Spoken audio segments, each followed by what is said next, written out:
Welcome to Those Are the Girls with Mallory and Friends, the podcast where we explore life, career, relationships, and pop culture through a Christian conservative perspective. Each episode, we dive into deep topics that matter most to us women, from navigating your career with grace and confidence to watering meaningful relationships grounded in faith. We're here to empower you to embrace your femininity and stand firm in your beliefs. We'll also tackle the latest in pop culture, discussing how they align or clash with our values. Let's uncover the truth and encourage each other to live boldly and authentically. So whether you're at home or on your commute, get ready for some fabulous conversations. Grab your teacup, pour yourself some tea. Come on, girlies, we're changing culture.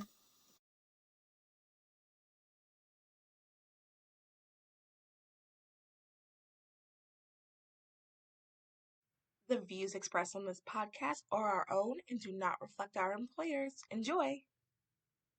Welcome to Other Girlies and Cubicles. This series are for Christian girlies showing up in boardrooms, break rooms, and beige office chairs. We're living a set-apart life in a world that wants us to blend in. Let's be real, no one really talks about what it's like to be a Christian woman in the workspace. How do we carry our confidence in these spaces and we still want to thrive? Whether you're clocking in your 9 to 5 or dreaming of something more, this is your space to talk work, worth, and walking boldly in your calling. Because like Martin Luther said, the Christian shoemaker does his duty not by putting little crosses on shoes, but by making good shoes, because God is interested in good craftsmanship. Your work matters and how you show up matters. And yes, we can still be set apart, even in cubicles. Hello, everyone. You are listening to Those Are the Girls with Mallory and Friends. I'm Mal, your gal pal. I'm Macy. And you're listening to probably the best Christian conservative girly pop podcast out there. Welcome, everyone. If you are new tuning in, welcome to this new series that I'm doing called Other Girlies in Cubicles. This series right now that I'm doing, hopefully you heard the intro before this, and I'm just really excited to be talking with Macy. She works for Turning Point, and she's going to be talking about being a Christian, being conservative, being on campus, and all of those great things. I have tons of questions for her. So let's just get into it. Macy was originally from Boise. She graduated from Texas A&M in 2020. Shortly after, she began her career with Turning Point as a representative based in Austin, Texas. And for the past 3 years, she's been a key member of Charlie Kirk's national tour team, helping to promote conservative values and engage young audiences across the country. And I'm sure you've seen her, like I feel like I've seen videos and you're like in the background and passing out a hat or something. So you definitely are going to recognize her face. Anyway, Macy, welcome to the show. I'm super happy you're here. Thank you so much for having me. Yes, that is so funny. I have friends send me videos all the time. They're like, oh, look, I just saw you in the back of this Charlie video. I'm like, okay, my bad. I actually try to avoid being in them, but I don't know. Sometimes we're working and we just have to do something, but yeah, sometimes I am. You're always in the zone. You're always doing your job. Yeah. So you're good. You're good.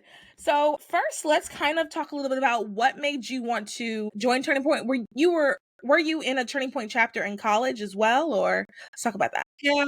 So I joined the Turning Point USA chapter at Texas A&M. I was not super active in it though. I had a very unique college experience. I was in the chapter, and what kind of started my political wanting to be into politics was I went to the Young Women's Leadership Summit in 2019. So gosh, like 6 years ago, I went to that by myself. It was in Dallas, and I was living in College Station about 3 hours away. So it was a really easy little weekend trip for me. So I went to that, and I remember leaving that thinking, oh my gosh, I have to do this for a living. And within a year, I was interviewing to work at Turning Point USA because I was on my junior year of college anyway. So, by that point, you do have to kind of think about what you want to do. I'm thinking about opportunities with that. So, yeah. And then I ran into the chapter on campus. It was the weirdest thing. I was walking through the MSC, which is where all the food is, and it's also the memorial building as well. And I ran into the chapter there, and I just thought, oh my gosh, I love all this stuff. This is so fun. And they invited me to the December conference, but I couldn't go. I had a different trip planned. And that's the Student Action Summit at that time, at least. Now our December conference is called America Fest. But yeah, it was truly just that one conference that I went to.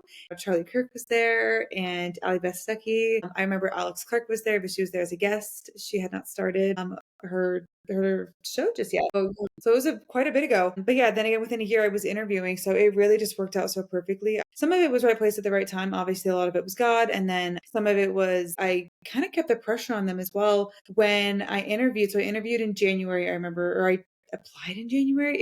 It was about 6 months. It was a long time period, and I applied. I did a phone screening, and then didn't hear from them for months because COVID hit. And I thought, oh my Mm. gosh, I wonder if they're still alive and well. So emailed whoever emailed me. I can't even remember who it was. And I just said, look, I'm still all in. I don't know what's going on with you guys with COVID and stuff, but like I'm all in.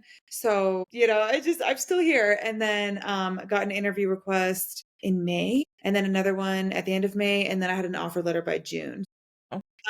So yeah, it was about a year of like networking, getting to know people. The rep I met on campus that day, I name dropped because I just thought I need them to know I've been around, I've been doing this, like I know who you guys are. So that's kind of how I got fully involved. Yeah, I mean, I kind of wish I was more involved on campus. Some of the opportunities that we can provide are truly unbelievable. So I wish I'd been more involved on campus, but it's okay. I'm making up for it now. Yeah. Uh, yeah, I'm excited to talk about more of those things that we do later on. But I did kind of find them more towards the end of my college career. You went to this conference, so you still had one more year left in college, right? You went back to college on your campus. Did you feel more emboldened? Were you able to talk about it with your friends? Did you have kind of conservative friends already, or was everybody kind of liberal? How was that after the conference Yeah, Texas A&M is definitely pretty conservative. here, Texas? It wasn't that crazy, but this is something so strange I did in college. I minored in women and gender studies, which is It's crazy. Why? interesting for sure. I know. And I did that because they let you focus on women's health. So Nice. I kind of say that I have a women's health minor rather than a women and gender studies minor because I don't want anyone to know that I minored in that, but I did. But again, I focus on the health side of it, which I actually loved so much. I learned all about the menstrual cycle and pregnancy and all that stuff. So I loved that side of it. So I don't necessarily regret it at all, actually, but I did like that side of it. But I had to take a lot of gender classes where I just heard crazy, takes after crazy takes. So I would say after that conference, I went back to school, and every time I wrote a paper, I focused in on what I truly believed in. So yes, after that conference, I went back to school and I was fearless. I actually had a teacher who at the time was trans. He was a man presenting as a woman and was teaching a gender class. And I focused a lot of my papers on my true belief that God does not make mistakes, that a man is a man, a woman is a woman, and that things can be treated through mental health, all those different things. So I focused a lot on that, and I did well in all my classes. I mean, I think I graduated with like a 3.3, so I did not have bad grades by any means. But Uh, uh, yeah, I just went back very fearless and not afraid of anything that would happen, and like I would raise my hand a lot and make comments and kind of stand up for myself. And again, a lot of it was gender, so a lot of things like that. So it was fun. I took a women's writers class. I remember you had to like focus on empowering women, and all of mine were conservative women. I remember I talked about Ali Bestecki a little bit. Laura that Trump. I can't remember who the other one was. This was 5 years ago, so I'm having a hard time remembering who the other one was. But yeah, like I just focus everything around my values, and I think you'd find that a lot of professors really will respect that.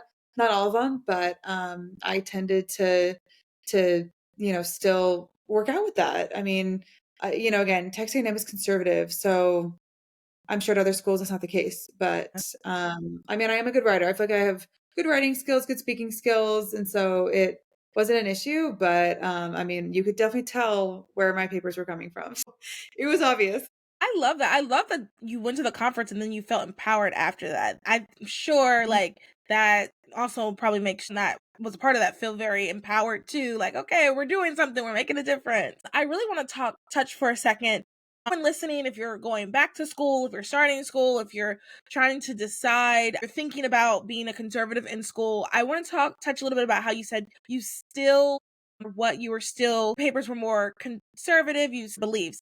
I think that's really important, just something to think about, that all we really hear are the negative stories about someone doing that and then their sort of fails them, or everybody screams at them in their class. But I really think that that's not every single story.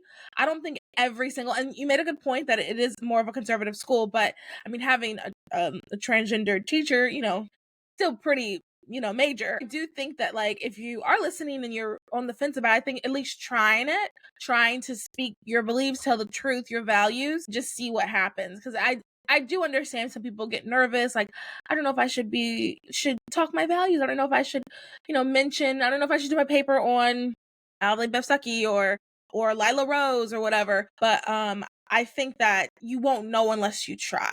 100%. And I think that you will look back and be happy that you did that because, I'm 27 now and I was 21, 22 when I was writing those papers. And even just in 5 years, my life has changed so much. And my mom and all of her friends have all said, your 30s are just the best. Your 30s is where you know who you are. You're so comfortable in your own skin, blah, blah, blah, right? They have all so I'm excited for my 30s. I think my 30s are going to be great, but I'm 27 right now. And even just being 27, I look back and think I'm so glad I did that. Even if I got, maybe a 90 instead of a 100, an 85 instead of a 95, I don't know, or a 75 instead of an 80, whatever your skill level is. But I think that you'll be so happy for standing up for yourself rather than, oh, in college I had to kind of, do this and pretend to be this way. No, I think you will look back years later and think that was the start of me figuring out who I was. And after that women's conference in 2019, I remember I started posting about politics all the time. I am sure people got so sick of it or kind of were like, okay, it doesn't matter. Yeah, I still post about politics all the time now anyway. So it's just kind of fun looking back and knowing that that's what you did. So I'll say, yeah, if you're a girl in college right now and you are worried about it, if it's going to be a make or break of you not passing a class, I understand that. But if you think you're still going to pass that class, speaking your mind and being true to who you are, then I would, because you'll just never regret that. I don't think you will ever regret those things of staying true to the beliefs that you have been raised with, that you found in college or whatever it is. I just don't think you're ever going to regret things like that. And honestly, I don't think any employer has ever asked me I've had one employer since college. I, have stayed with her for this whole time, but I don't think a lot of employers ask for a GPA. I'm not saying that you should get D's and just like bomb your classes, but I think standing up for yourself teaches you so much more than faking a paper and getting a B. I think you're going to learn so much more value in having to defend yourself even more. Because what if they come back and they try to argue with you on your beliefs? Well, great. Then you have another opportunity to stand up for what you believe in again. So I think that is more valuable than getting straight B's or straight A's or a 3.3 or whatever it is, like whatever your GPA is. Honestly, unless you're trying to get into medical school or anything else, I don't see how that GPA is that important. I don't think that's more important than standing up for what you. No, I agree completely. I'm going to pause recording really quick and try to get my charger. 2 seconds. I don't think you're ever going to regret standing up for yourself and doing the right thing. Honestly, it makes for a great story when you get older to be like, yeah, put it up, and to tell your future kids. And so, yeah. I want to talk a little bit about some of the stories that you've heard from students on campus. What are some, been the most interesting story you've gotten from a student who stood up themselves on campus, or how it is being a conservative on their campus? I would say that you'd be so surprised at the community that you'd find. I know that is few and far between. And I mean, I guess it really depends on where you are, but I would say just finding the friends and being able to bond over the beliefs that you have and, making a club out of it, making some kind of group out of it, whether it is women or, men and women, I love a good girls group. So I'm always happy to find that. But I would just say that so many people on campuses, I don't know about you, but I think college can be an extremely lonely time for a lot of people. So, And it's your first time out of the house for a lot of them. And yeah, I just think college can be one of the most isolating, lonely experiences. And I think between the ages of 19 and or like 18 and 25 are some of the worst. I mean, I get that they're fun, right? But I actually think that they're some of the worst when it comes to self. Yeah, they're the worst. Like when it comes to just self exploring, trying to figure out who you are and what you want to do and what your purpose is. And so finding other people, those beliefs, I think that can be the best. I don't know if I have like a very specific, I mean, I have so many fun campus stories about just the things I've seen at these events that I do. But I would just say that it can help pull you out of a very lonely time and help you realize, okay, this is not just me. I think you would just be so shocked at how many people will believe the same thing you believe in. Some people too, like, I remember when I was a rep, we'd have students that say, okay, well, I don't want to be in the photo. I know we're at an event right now. We're going to do a group picture, but I don't want to be in the photo. And I was like, that's ridiculous. Well, I don't want to be seen. I don't want to be pictured. I'm like, well, who are you? It's almost like I just kind of lost respect for them when they would say that. I was like, you can't just not want to be seen. Seeing how that's just ridiculous. And so you'll find people like that, unfortunately, then you'll find people, and then and eventually some of them do grow out of that. And they're like, okay, yeah, I absolutely want to be in this. So I would just say the growth that you can see come out of people is very, very strong, and they just become much stronger people. And even let's say you're in a really bad relationship and finding people with like minds and then kind of growing in who you are. It's going to give you that confidence to take life on in a much different way. So, you're like, oh, well, I can stand up for my beliefs in class. Well, okay, then I can stand up to this boyfriend that's treating me really badly, or this friend that's gossiping about me, or my parents that are doing this, and this, whatever it is. Like, it just will give you the confidence to take life on in a much different way when you find little ways every single day to challenge yourself. So I've seen so many of our students do that and just grow into significantly different people. I mean, you grow so much in college anyway, but then when you're finding these leadership opportunities and ways to grow in your personal stance and your beliefs, they just leave as tremendously different people in such a good way.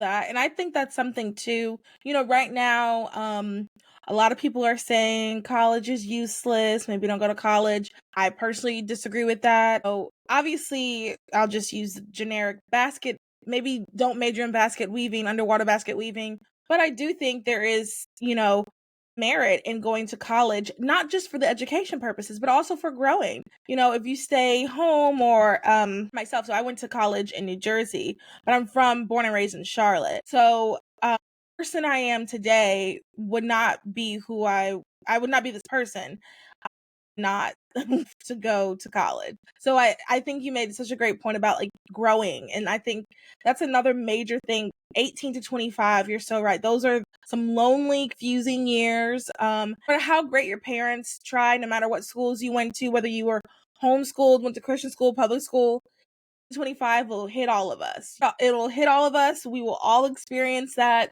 feeling, that loneliness. And I do think that going to college and meeting like-minded friends and things like that is really going to help you get through that and help you be able to grow. Because that's the whole purpose, I think, between those years, is to grow and to learn more about who you are. As Christians, we would say who you are in Christ, but also like, what are you interested in? What are the things that you find?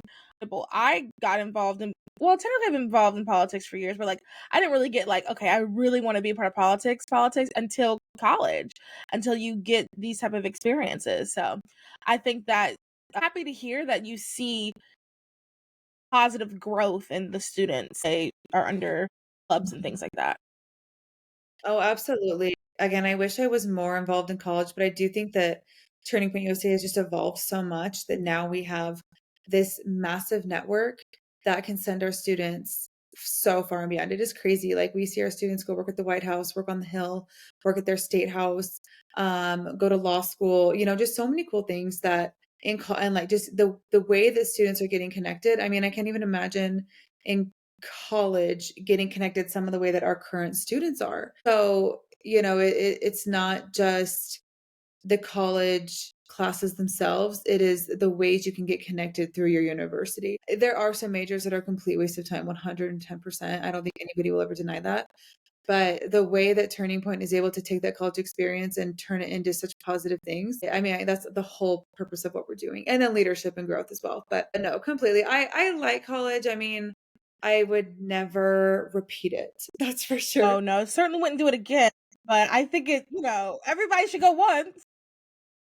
Yeah. I mean, it's so funny. And my brother right now, he's doing HVAC and he's a technician, and he truly would have hated college. He would have been terrible at it. Honestly, I'm not trying to be mean, but he would have been awful at it. And he's working with his hands every day, and he's around all these masculine men. And I think they're really hard on him, but I think it is so good for him. So for him, it was like, that was the right path, getting into the trades and everything. But if you're going to go to college, there's 110% a right way to do it.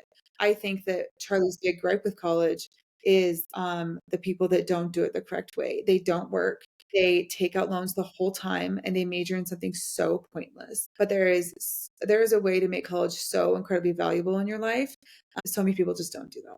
And I want to, two things you said. I want to make a comment too about the HVAC thing. You have to, so here's the other thing too, people don't realize. They're like, oh, I'll just go to trades. You still have to have discipline. You still have to take classes. You still have to learn. It's still hard work. So it's not just like oh, don't go to college, go do blah, blah, blah. Or even if someone goes to beauty school, you have to take classes. You have to still get certification. So no matter what you do, you have to put forth work. So that's why it's good to, figure out what you want to do. And 18 to 25 is a great way to do it. You can still do it at 50, but I think you'll probably be happier if you do it at 18 to 25. Mhm. I also want to talk about really quick, let's talk about going to college and like making sure you're making the most of the situation. or most of your time there.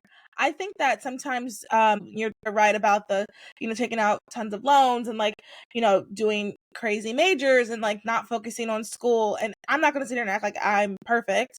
For, a couple months, I probably did waste that I should not have. I should have been a little bit more focused here and there. But I do think like it's really important for any of you listening, if you're going back to school, if you're trying to decide if you want to go to school, to actually take advantage of that time, because we need conservative Christian lawyers. We need conservative Christian doctors. We really need conservative Christian doctors. Life doctors, really. Like, we really need that.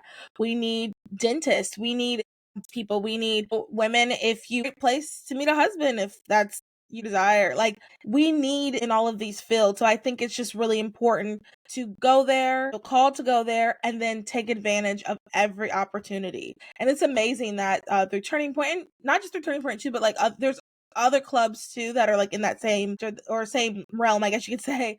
All clubs, honestly, join all of them. Part like Turning Point, Students for Life, who YWA, join. Would be fine to join all of them, and part of them is going to open so many doors for you. Try to be in leadership. You're really going to be able to take the most advantage of your time there. Absolutely. So, okay, I transferred to Texas A&M. I started at a small Christian private school in Idaho, in East Idaho, and then transferred to A&M around my sophomore year, and then finished off at A&M. But when I was at this small private Christian school, I got involved with the fitness department. So teaching group fitness was my college career, I always say, because that's what I did all throughout college. So as a freshman in college, I was teaching spin classes and weightlifting, water aerobics.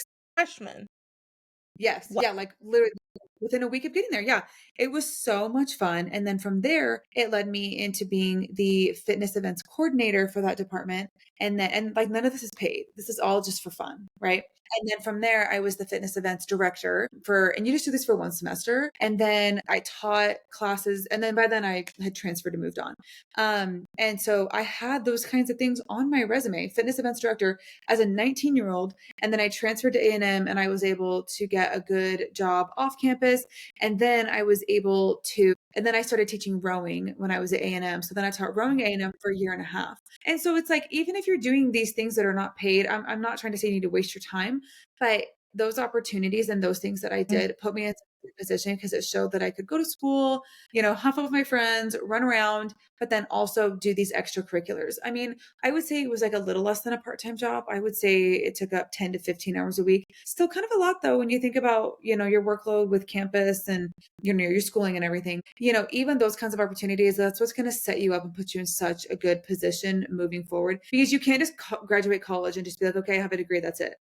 You have to do something. You have to do other stuff in college, and leading a Turning Point chapter or a Young Republicans chapter is such a good way to do that. Putting president of Turning Point USA on your resume, it takes a lot. When I host a tour stop at a campus, we ask a lot of those presidents. We need them to help us with so many logistics. They have to dedicate time into meetings, into marketing, into social media, and then give us a lot of time out of their week, the week of their tour stop. So, and I see some amazing presidents, and then of course some that are just, maybe they're newer or they're not super bought in, whatever it is. But, we see students, like some students, I'm like, you will work for us someday. And then it was so funny. I saw the president of Alabama in the staff group chat, and I was like, what are you doing here? So I messaged him. And I was like, oh my gosh, you just hosted a tour stop. Do you work here? I'm the new rep for somewhere in New York. I can't remember. But I just was like, oh my God, he was such a great president. He was so awesome the day of, it just working with all throughout the whole process. So it's real. And then, and honestly, I've had a lot of students ask me for a professional reference. Yeah. Absolutely would do that. And then for some, I'm like, but there are some that I'm like 110% I will write you a reference.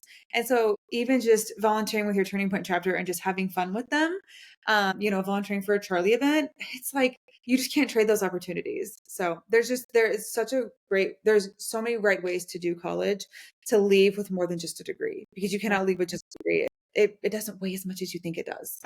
In 2025, you have to, the way to get jobs even now, you can be the most qualified person in the room, but if the hiring director knows Sally's sister's cousin, she's probably going to hire Sally. You guys could be both um great applicants, but it really is about who you know, networking and making sure that you are still putting your best foot forward. And like you said, like the GPA matters. You know, what matters the most, ask you, I've applied to tons of jobs and no one's ever asked me about my GPA. What matters the most is what's on your resume, what you can tangibly say that you've done. Oh, that's another thing too. Like, also looking at your LinkedIn. I don't get on my LinkedIn enough. I was at a conference recently and someone was looking at asking for my LinkedIn. I was like, oh, what is my LinkedIn? I guess it's just Mallory Finch, because I'm not on it enough. But I think that's another thing. People are really looking at LinkedIn's now too.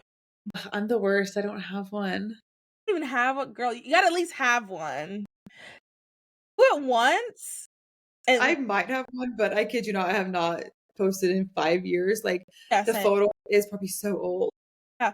Well, he was reading stuff off to me, and I was like, "Oh yeah, I did do that. Oh, I did put that." Because I literally only go into like update. Okay, I got this new role, or oh, I got this new job, and I haven't had anything new in a minute, so I just haven't been on. But I do think that is something to like, everyone listening, at least update it every once in a while, check it out, because people do look on that. And when I went on too, I was like, oh, I have all these requests. I didn't even know where I had. Let's see here. Kind of answered some of our questions that I already had.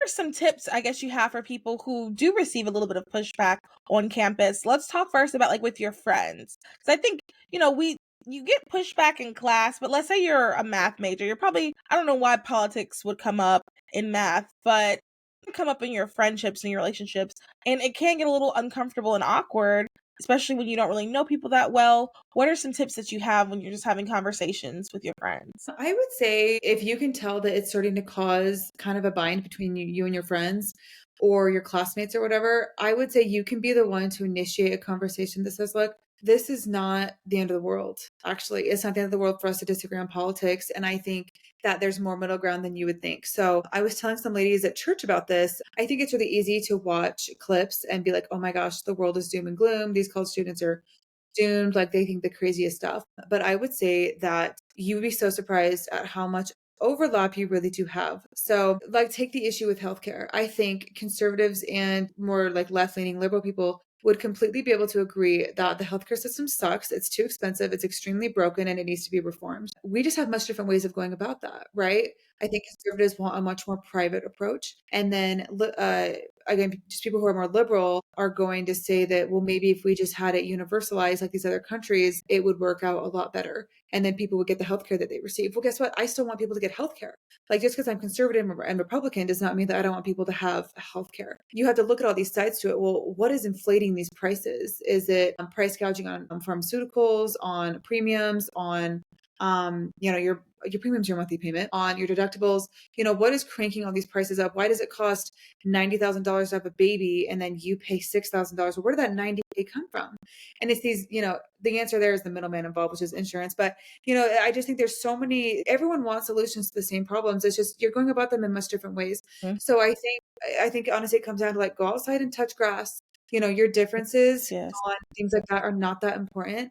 I would say that when it comes to the trans issues, LGBT, that is, and like with deportations, that is what is causing the biggest rifts. So if you guys can come all the way back down and say, look, at the end of the day, I want everyone to be happy. And they're going to say, well, I do too. And you're like, okay, well, I don't think that giving a trans child hormones will make them happy. And they're thinking, well, I think it will make them happy. You both want that child to be happy. You just have much different ways of going about it. Initiate the conversations with your friends first if you can, and just say, this doesn't need to be what it is. This does not need to be this huge rift between us. In fact, I think we can learn a lot from each other. I have a brother who is actually, you know what? He's actually becoming a lot more conservative, probably because he's been working. And for the longest time, he was like a huge Bernie supporter, sweetest kid, but like just had a very interesting way of going about things. And now that he's been in the workforce, he's like significantly leaning more right, which is so funny, of course. Like, I think we all can predict that. Yeah. But I remember it was election night and, things were looking really good for Trump. And I had all my devices out and I was updating every single app every 5 seconds. I just like could not look away. And my brother said, so if Trump loses, are you going to lose your job? And I just kind of said, no, I mean, no, I don't think so. I'm sure Turning Point, we're going to keep going. We're going to do our thing. Just because Trump loses, I don't think that means that Turning Point is just going to disappear.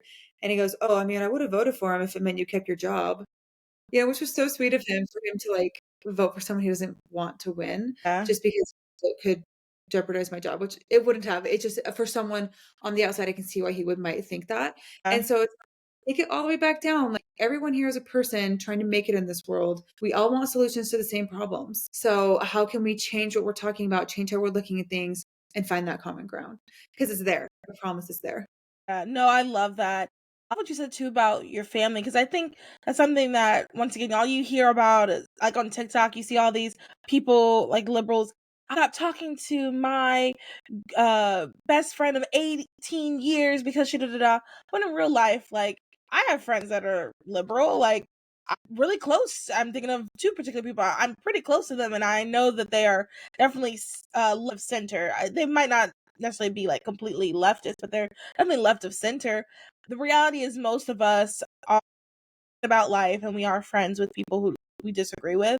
And I say this on the podcast, what you said all the time too. It's just about, we all want the same things, we just want them differently, and we just have a different we think we should get them.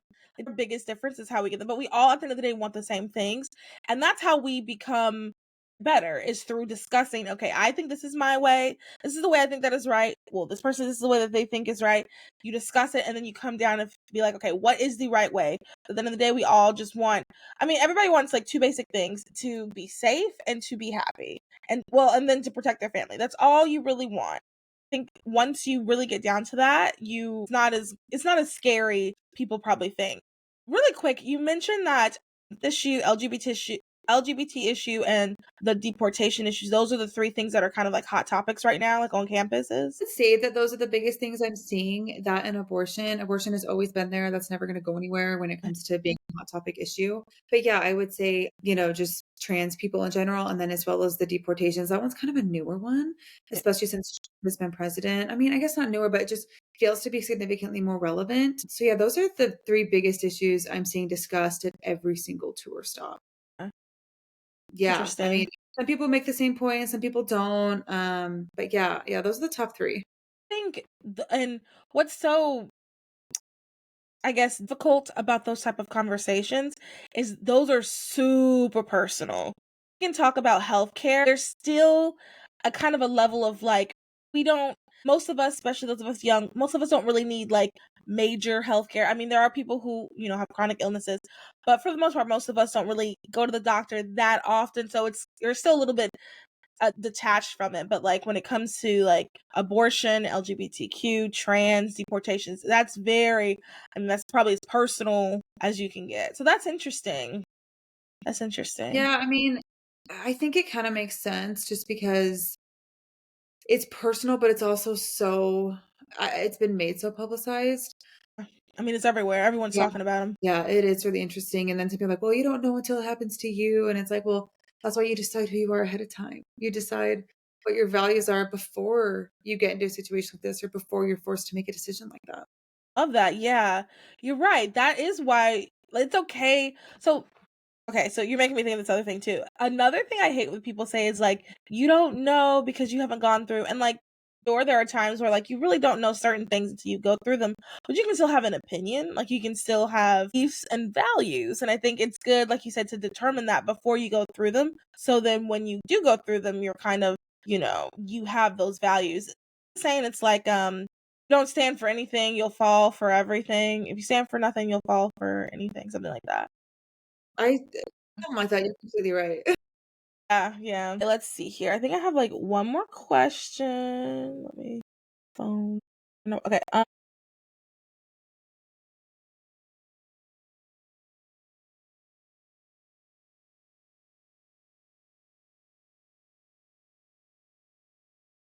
The girlies on campus, is something common you're hearing from them, like a positive thing that they're like, oh, this thing I'm really enjoying, and then a gripe that they're like, ugh, this thing. Okay, from the girls on campus, okay, the gripe, I would say, and this can be taken out of context, I guess. It just depends on who you're asking, but they're just really complaining about the quality of men.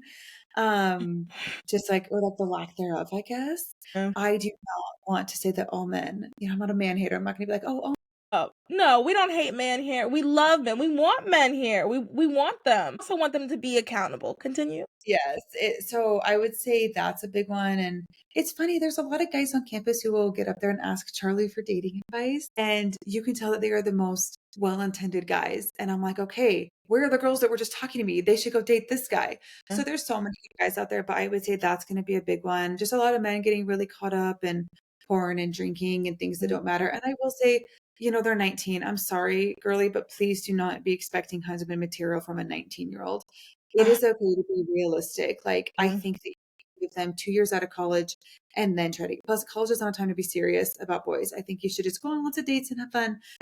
Like, it's okay that this, 19 or 20-year-old frat boy is not marriage material. I'm not saying that you need to have no expectations for him, but I think, just, Grace.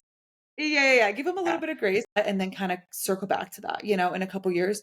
Really quick to what you were saying. I remember I was like reading something and some girl was like, "Yeah, I didn't want him to be a provider." She's talking about like this 19-year-old and it's like he just got out of his parents' home. I don't think you should expect him to be able to provide a home for you. Not right now. He's in college. So I think just offering men grace when they're that young. Now, when they get older, at that point you do have to grow up, but when they're younger, I think it's okay. It's also interesting that I feel like sometimes women are like maturing a little bit quicker than men, which, growing up, you hear that as like a joke, but I think it's the truth.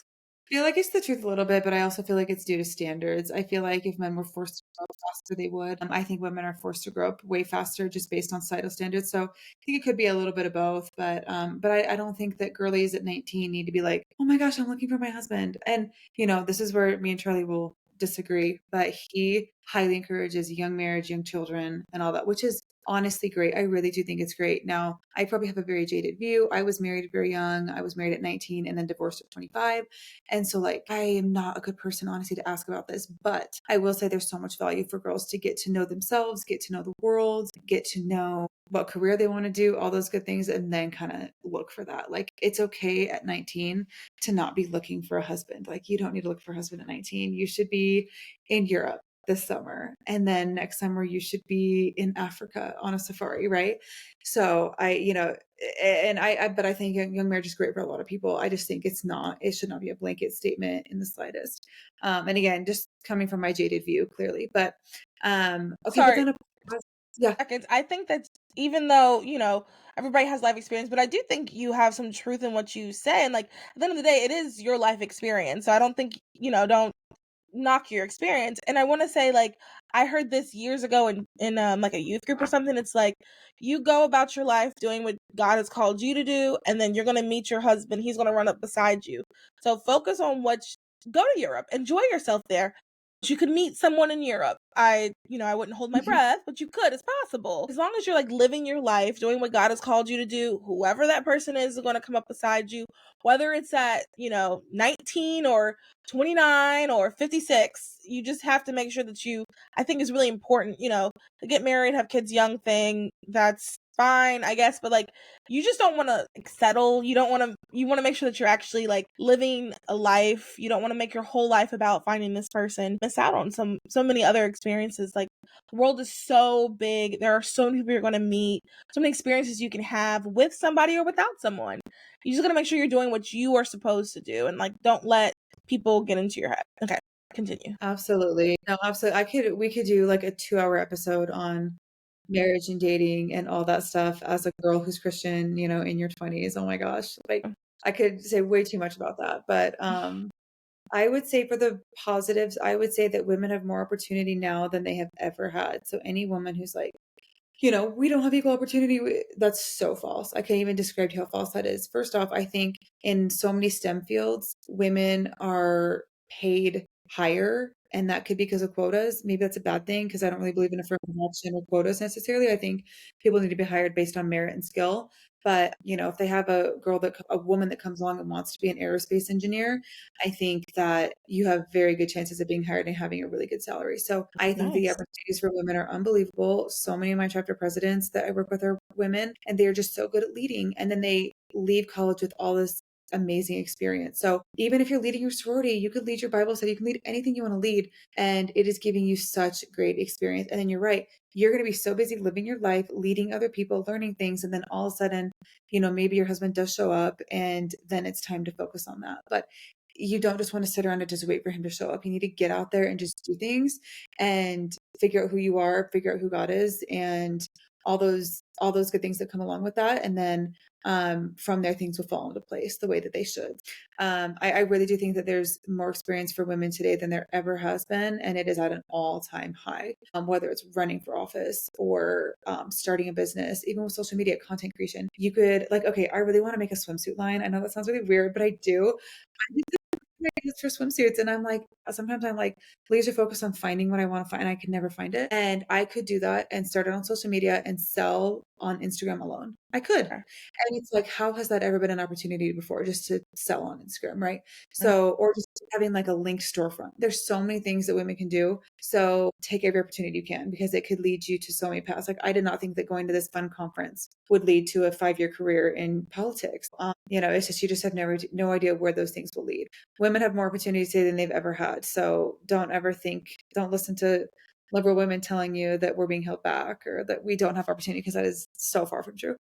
Agreed. I love that. I even think of Way and New Women, those chapters, they're constantly, people come speak to groups, and they have so many opportunities for you. It's this now is the time. Now, whine and complain, but now is the time to be a woman. It has never been so great, essentially, to be a woman. So yeah, is there anything else you want to add, Macy? To wrap up, any tips if someone wants to communicate with you, anything like that? Yeah, I would say if you're in college right now and you're not involved with Turning Point, you should get involved. There's so many wonderful opportunities to come from that. I have seen so many students get hired with us full time or go on to, grad school, law school, any good things. So just get involved. It's going to give you invaluable opportunities. And then we have conferences, we have internships, just so many good things for you to learn, and just so many good people to meet. We have college students meeting the president and meeting, Charlie, and meeting all the, I just can't even imagine having the opportunity at 20 years old. So just get involved, do what you can, stand up for what you believe in. When you're 30 or 40 and you're telling your kids about when you were in college, you will regret not being able to tell them, I said exactly what I wanted to say, and I was exactly who I wanted to be. So stand up for those things, because I promise years down the road, that will teach you more than lying on a paper to get an A. So focus on those things. That was great. Thank you so much, Macy, for coming on. I hope you guys enjoyed this episode. Share this episode with someone who's going off to college.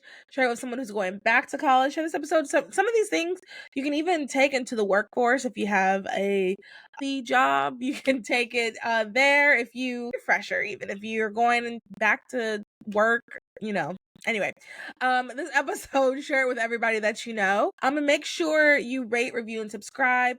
Let us know if there were any tips you have, if you're listening, any tips you have for people who are going to college and want to be bold about their beliefs and their values. Some tips, and I'll post them on media as well. Yeah, thank you again, Macy, and everyone have a good day, night, evening, however, wherever you're listening.